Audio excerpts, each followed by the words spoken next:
Good evening, YouTube. This is Warbles on a lot. And this is another malt liquor video. Okay? Now, that one is the Cooper's Red. 5.8% alcohol, 3.4 standard drinks. Already gone. What they call in the trade a dead soldier. There's another one, half empty, and some of it is in here. So this is a malt liquor video, right? How you going, Earl? Bike Messenger 7. It's also a TeamTaserBigfoot video. It's a continuation of my first malt liquor TeamTaserBigfoot video where I talked about the telepathic hypothesis. And in that video I talked about how Australian Aborigines were said to have been telepathic. I talked about how antechinists are telepathic. They're little marsupial carnivorous mouse-sized critters. I got some videos of them on my scroll.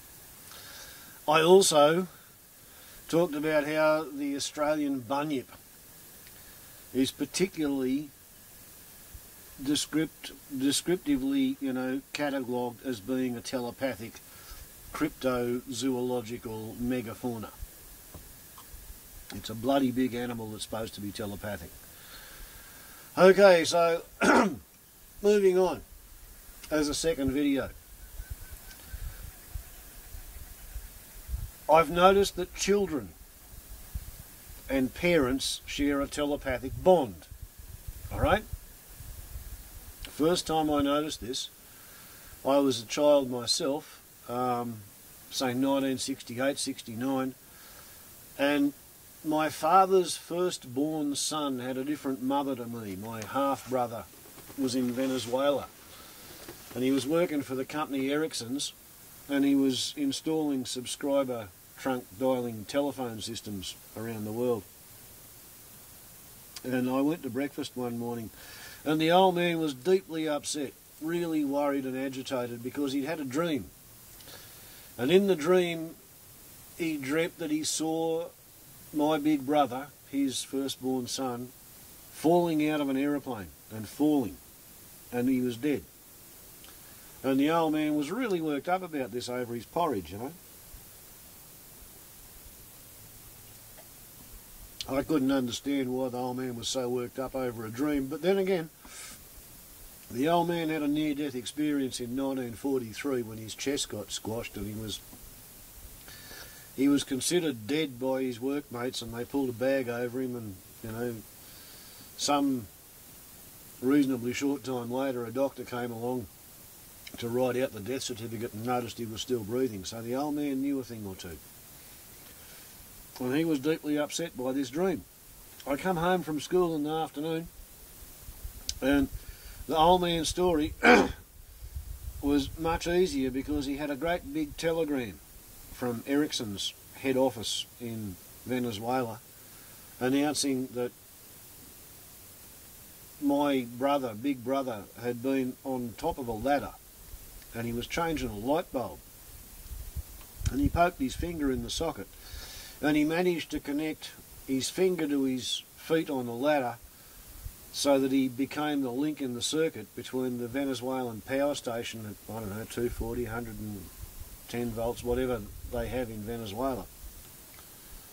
And with 20/20 hindsight, speaking as a time-expired registered nurse, I suspect that the electrical charge going from his finger to his foot stopped his heart while he was on top of the ladder, and therefore he fell off the ladder. As he fell off the ladder, just like an antechinus in a trap, or getting its head stove in by a rock from my catapult, my big brother sent a death transmission to my father, right? And my old man interpreted that as Robert's fallen off out of an aeroplane and he's dead. Whereas what happened was the electric charge on top of the ladder had stopped his heart, and he was effectively dead until he hit the ground, and either his heart started up by itself or the thump of hitting the ground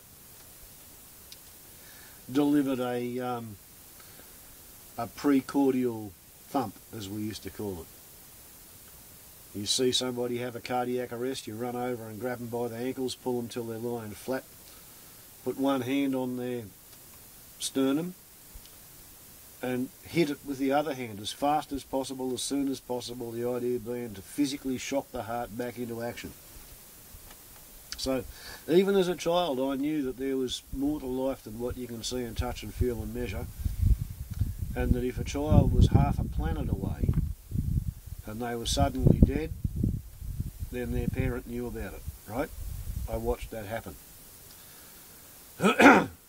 Next time I had any serious truck with telepathy was when I was a hunting, shooting, fishing redneck. And I was living in a farmhouse on 1,500 acres. And I was 5 miles from town. 5 miles from the other nearest farmhouse.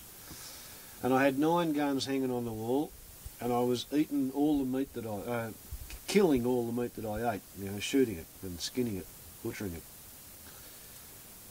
And somebody said to me that it was terrible hard to shoot a crow. And I was not aware back then in the 1980s that during the 1990s or early noughties, ornithologists and behavioural scientists would discover that the Solomon Island crow is capable of manufacturing a harpoon out of the stem of a palm leaf and using that harpoon to pull the grub out of a crack in the tree. I was also not aware that they would later discover that when they studied the Solomon Island crow that made the harpoon out of a palm leaf, if it had no palm leaves but it had a paper clip, it could unwind the paper clip and put a couple of extra bends in it instead, and then use the paper clip as a harpoon to get itself a grub out of the crack in the tree. So crows are pretty smart, okay, and I didn't know how smart they were back in the 1980s when I was trying to shoot at them, but anyway. After I was told that it's terrible difficult to shoot a crow because they seem to know when you're going to aim a gun at them and they fly away before you can get it pointed, I tried the exercise, and if I was walking around and I had ammunition and I was thinking about shooting a crow, they wouldn't come within 200 or 300 metres. Not worth wasting a shot. If I had ammunition and I was only thinking about eating a rabbit and I was looking at rabbits and looking for rabbits, the crows might come within 75 metres. Now I could probably hit a crow at 75 metres in those days. But they didn't care. It was like they knew I wasn't thinking about them, so they didn't think I was dangerous. If I was walking back from a day's hunting and I'd popped off all the ammunition shooting holes in the landscape and I had no bullets but I had a gun, and a crow was flying overhead 25 metres horizontally and maybe 25-30 metres vertically, at the sort of range where I was good enough I could probably frighten it if not hit it, the crow would look at me as if I was harmless.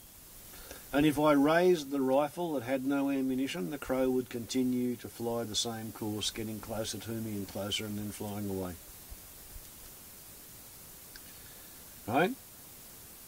The only time a crow would fly away from me is if I'd been sitting there for 15 or 20 or half an hour looking at the rabbit warren, no rabbits poking their heads out, I'm getting bored, guns pointed that direction, 75 metres that way there's a crow. If I thought, gee, might be fun to shoot at the crow, before I could turn the gun in the direction of the crow would flap its wings and fly away, out of range, right? Crows are so telepathic, they know when you are attempting to kill them and they go away, right?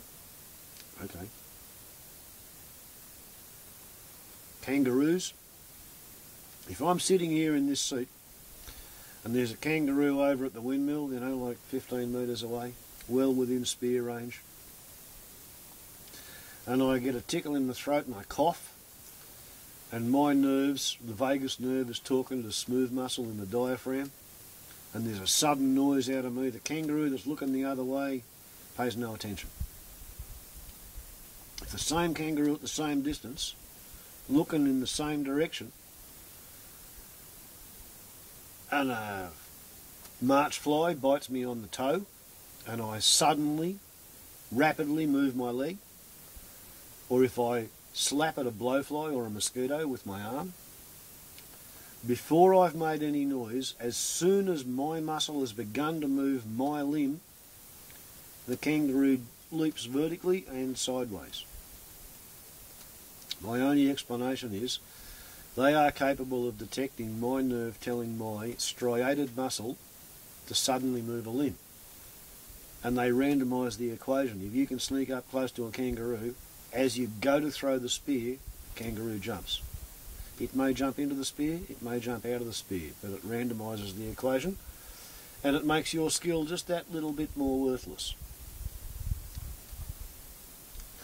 Also, the kangaroo, because I talk to them, they often hop up, look at me in the eye. I say, how you going? What do you want?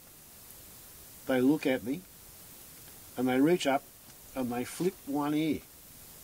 And they look at me in a very meaningful way. And from what I've deduced, a kangaroo looking at you and flipping one ear, it means, can't you hear me? Don't you understand?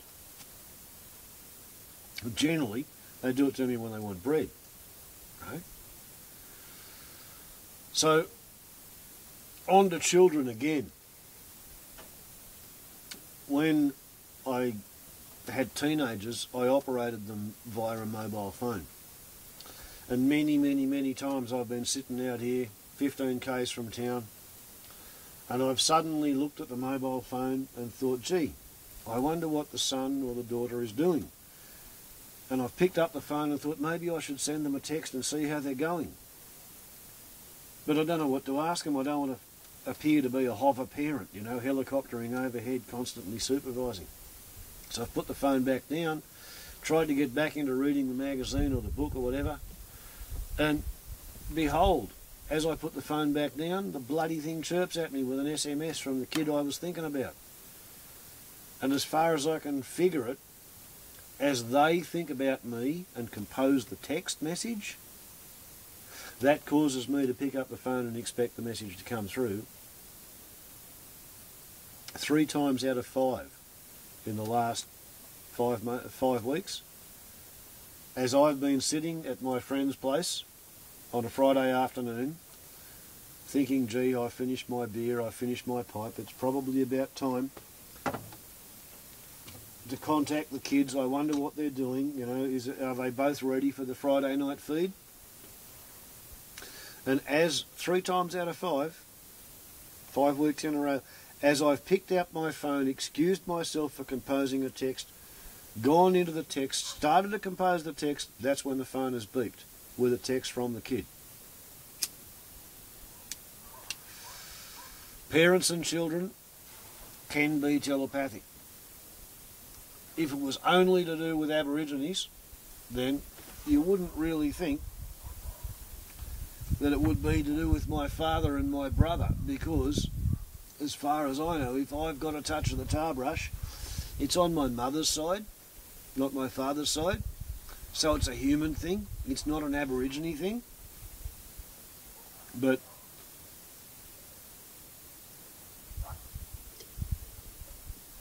from what I can see, humans are telepathic. I've also seen a human of the Mahikari religious faith attempting to radiate the light of God from out of their fingers, pointing their fingers at the bottom of a blow-up boat on the Upper Man River, and as they were doing it, a platypus came and attacked the bottom of the blow-up vinyl boat because the platypus didn't like whatever was radiating from the end of their fingers. And the platypus is capable of detecting a mollusk opening and closing its shell at 100 metres at night at the far end of the waterhole. So there's more to life than what science thinks it knows about.